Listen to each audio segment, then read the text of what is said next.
اب یہاں پر ایک گفتگو آ جاتی ہے کہ جی اس عزاداری کا فائدہ کیا ہوا.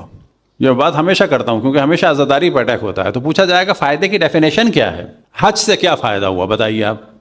اچھا یہ قربانی کا کیا فائدہ ہوا. آپ یاد رکھیں یہ جو مستحب قربانی ہے اور یہ جو حج ہے اور یہ جو عمرہ ہے کہ جس میں بلینز آف ڈالر مسلمانوں کے خرچ ہوتے ہیں, اس کا فائدہ کیا ہے؟ اس کا فائدہ ہے, آپ جانتے ہیں کیا فائدہ ہے؟ اس کا فائدہ یہ ہے کہ ذبیح اللہ اسماعیل تھے, حضرت اسحاق نہیں تھے. اس کا فائدہ یہ ہے کہ جس نے پرچم توحید کو بلند کیا اس کا ذکر ہو. پورا حج جو ہے وہ حضرت ابراہیم, حضرت اسماعیل اور حضرت حاجرہ کے عمل کی یاد ہے. یہ کالج بن رہا ہے اس سے, حج سے اسکول بنتا ہے, یونیورسٹی بنتی ہے نا. کوئی نہیں کہتا حج کے لیے کہ حج ختم کرو کالج بناؤ, عمرہ ختم کرو کالج بناؤ, قربانی ختم کرو کالج بناؤ. ہاں عزاداری امام حسین ختم کرو یا کم کرو اور کالج بناؤ, یہ کہتے ہیں لوگ.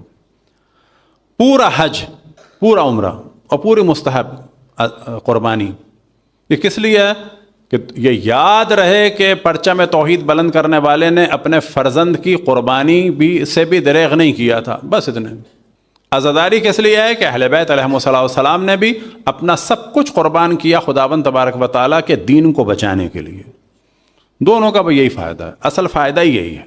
امام حسین کی عزاداری اور باقی اہل بیت کی عزاداری کا اصل فائدہ یہی ہے کہ بقائے دین, جس میں اہم ترین چیز کیا ہے کہ جس کو ہمارے یہاں برا سمجھا جانے لگا ہے کہ دشمنان اہل بیت کا ذکر نہ ہو. بابا دشمن اہل بیت کا ذکر نہ ہو تو مثال کے طور پہ کیا کہا جائے.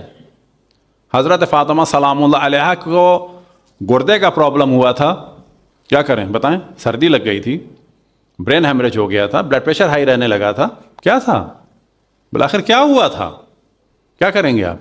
نہیں, حملہ ہوا تھا گھر پہ, دروازہ جلا تھا, ضربت لگی تھی, ان کے فرزند کو قتل کیا گیا تھا, ان کے شوہر کے گلے میں رسی کو ڈالا گیا تھا, ان کو تازیانہ مارا گیا تھا, ان کو تماچا مارا گیا تھا. کس نے مارا تھا؟ جاپان سے لوگ آئے تھے, چائنا سے آئے تھے. کیا کریں گے بالآخر, کتنا چھپائیں گے. کوئی رومن امپائر سے آیا تھا, بیزنٹائن امپائر سے آیا تھا, انڈیا سے لوگ گئے تھے. کہاں کے لوگ تھے وہ؟ ہندو تھے, عیسائی تھے, بدھسٹ تھے, کنفیوشس تھے, جین تھے, کون لوگ تھے بالآخر؟ نہیں ذکر نہ ہو. مثلا کیا ذکر ہو آپ بتائیں. فلو ہو گیا تھا, مثلا کیا کیا جائے بتائیں. مثلا جو لوگ کہتے ہیں نا ہو تو ان سے پوچھو کیا کریں. حضرت فاطمہ سلام اللہ علیہ کی مجالس کو چھوڑ دیں.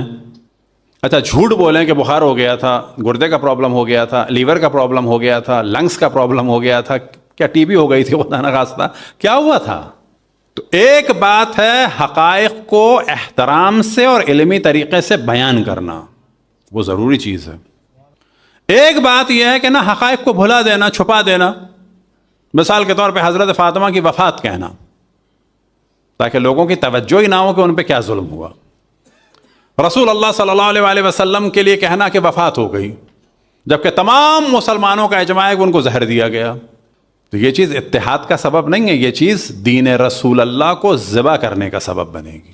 بعد رسول اللہ صلی اللہ علیہ وآلہ وسلم دین کو دشمن کے ہاتھ میں دینے کا سبب بنے گی. تو بعض دفعہ بعض باتیں ہوتی ہیں جو گول مول ہوتی ہیں, انہیں کلیئر کرنا پڑتا ہے, اور کلیئر کرنے میں بعض دفعہ کسی کا دل بھی دکھ سکتا ہے, اور بعض دفعہ ہمارے بارے میں لوگوں کی غلط رائے ہوتی ہے. اب جو حج کی بات ہوئی آپ کے سامنے بات ہو, اگر کوئی دوسرے دین والا حج کرتا ہوا ہمیں دیکھ رہا ہے, اس کو حق ہے کہ ہمارا مذاق بنائے, یہ نہیں ہے, قطعاً حق ہے. آپ کیا کہتے ہیں کہ یہ بلیک کیا ہے, مثلا اس کے حساب سے بات ہو رہی ہے کہ یہ بلیک بلڈنگ کیا ہے, کیا کہتے ہیں اس کو, بیت اللہ. بیت اللہ. اب وہ پوچھے گا بیت اللہ کیا ترجمہ ہے بیت اللہ کا؟ The house of God. کیا ترجمہ ہے بیت اللہ کا؟ اللہ کا گھر. اچھا, اب ایک بیچارہ جین ہو, کنفیوشس ہو, ہندو ہو, بدھسٹ ہو, ایتھیس ہو, وہ کہے گا اس کا مطلب ہے یہ لوگ اس کا چکر لگاتے ہیں. کس کا چکر لگاتے ہیں؟ بیت اللہ کا. بیت اللہ کیا معنی ہے؟ اللہ کا گھر. اس کا مطلب ان کا اللہ اس کے اندر بیٹھا ہے. اس کو سوچنے کا حق نہیں ہے, لیکن اس کو سوچنے کا حق ہے, قطعاً ہے, اور ہمیں حق ہے کہ ہم کلیئر کریں. ان اول بیت وضع للناس للتی ببکہ, یہ جو پہلا گھر ہے یعنی خانہ کعبہ, یہ اللہ کا گھر ہے. کس معنی میں؟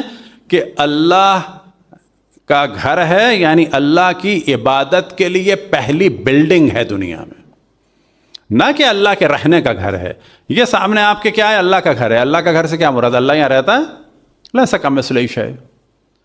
اللہ کی عبادت کے لیے یہ گھر بنا ہے. گھر بے معنی ہے بلڈنگ. یہ بلڈنگ اللہ کی عبادت کے لیے ہے. یہ ہمیں حق ہے کلیئر کرنے کا.